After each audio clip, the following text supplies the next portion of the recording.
Hello, I'm Andy the Sewing Doc, and today I want to give you 5 really quick tips on your featherweight.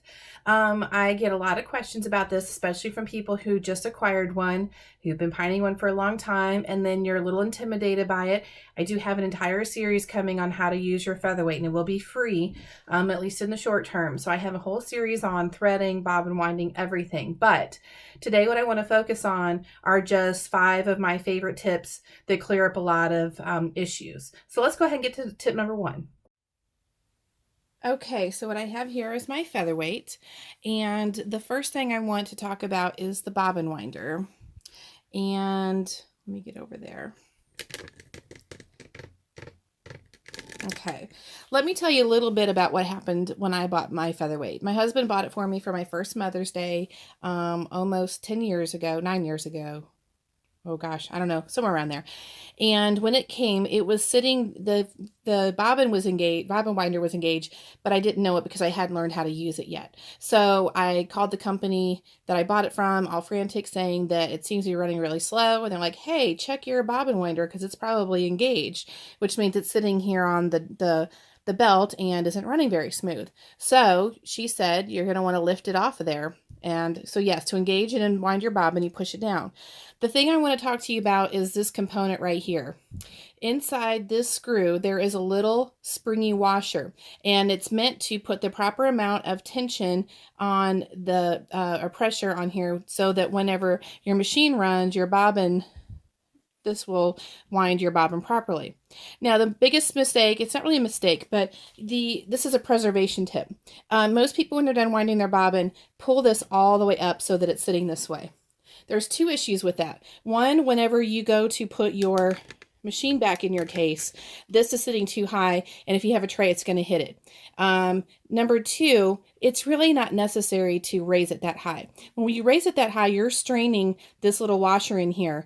And the problem is the aftermarket replacement of these bobbin winders is made in Taiwan. That little washer doesn't come with it. So you're not going to have as good a pressure as you will with your original. So when you're done winding your bobbin, you literally just want to lift this up just enough to get it off of the tire. So you can see here, let me lift it up a little bit, and you can see here that this is just maybe a quarter of an inch off.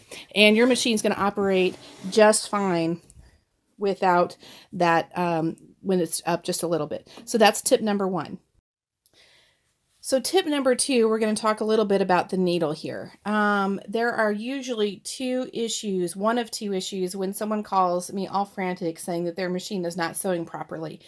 And a lot of times for some people, their featherweight is the first machine they've ever owned that is an antique or vintage. So it's a little different than using your modern machine. The thing you need to remember about your needle is that it does not insert with the flat side to the back like you're used to with your modern machine. Your needle and your featherweight needs to be flat side to the left when you insert it, and make sure it goes in all the way. There is a nice little trick to remember that I teach all my students in the featherweight workshop.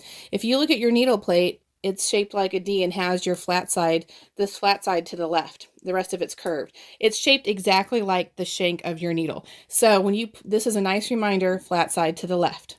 There are a few versions, mine does not have that, but some of them also have an arrow pointing to the left as a reminder that you are going to put flat side to the left. And also, when you thread your machine, you're always going to go right to left.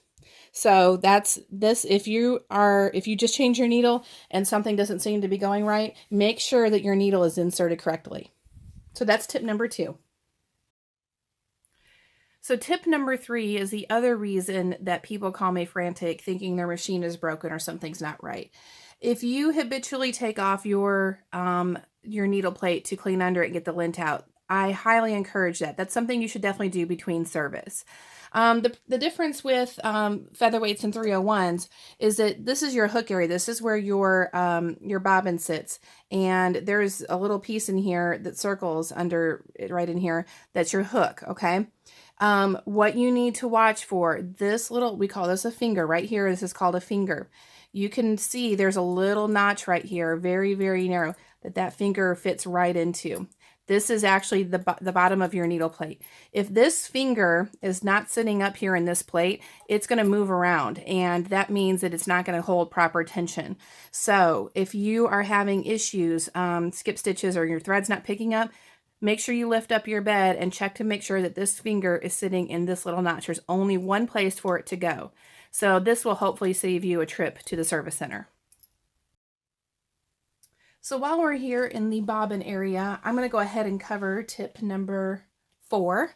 This is about oiling your hook, and this is something that people either don't know about or are a little nervous to do.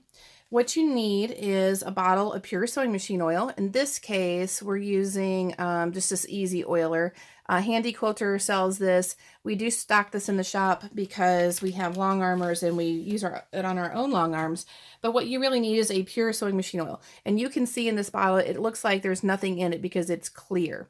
If your oil has a yellow tint or a brownish tint to it, not a good pure oil.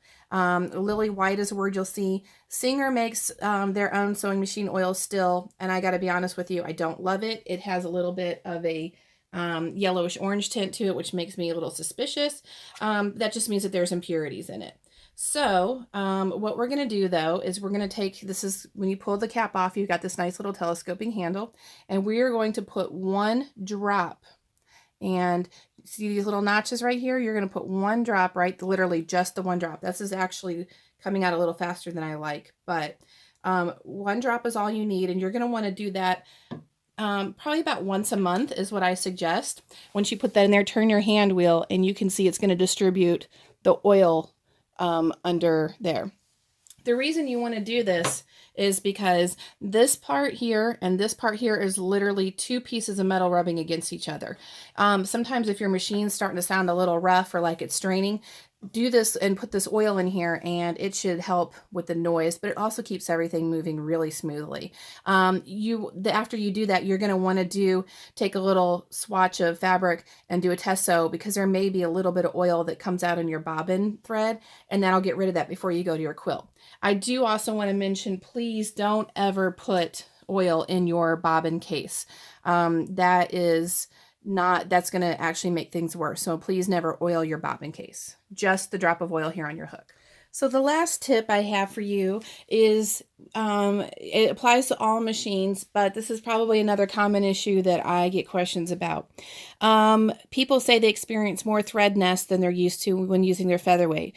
And the number one reason that this happens is because of the hand wheel. The general rule is that you only want to turn your hand wheel toward you. So whenever you're sewing and your needle stops and it's sitting, down in the fabric, and you need to bring your needle back up, you do not ever want to turn your hand wheel this way. You only want to turn it toward you to complete that turn until your take-up lever is here and your needle is up. When you turn the hand wheel away from you, this really confuses the bobbin down there in your bobbin case.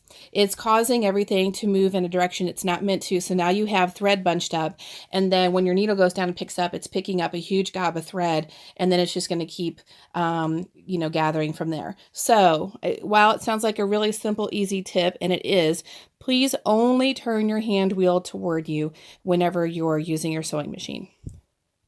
And that completes all of our tips. If you have any questions, please leave a comment below. Visit our website at sewingdoc.com for more videos, information about service. And if you're in the Marietta, Georgia area, please stop in and see us at Red Hen Stitch Shop. Thank you.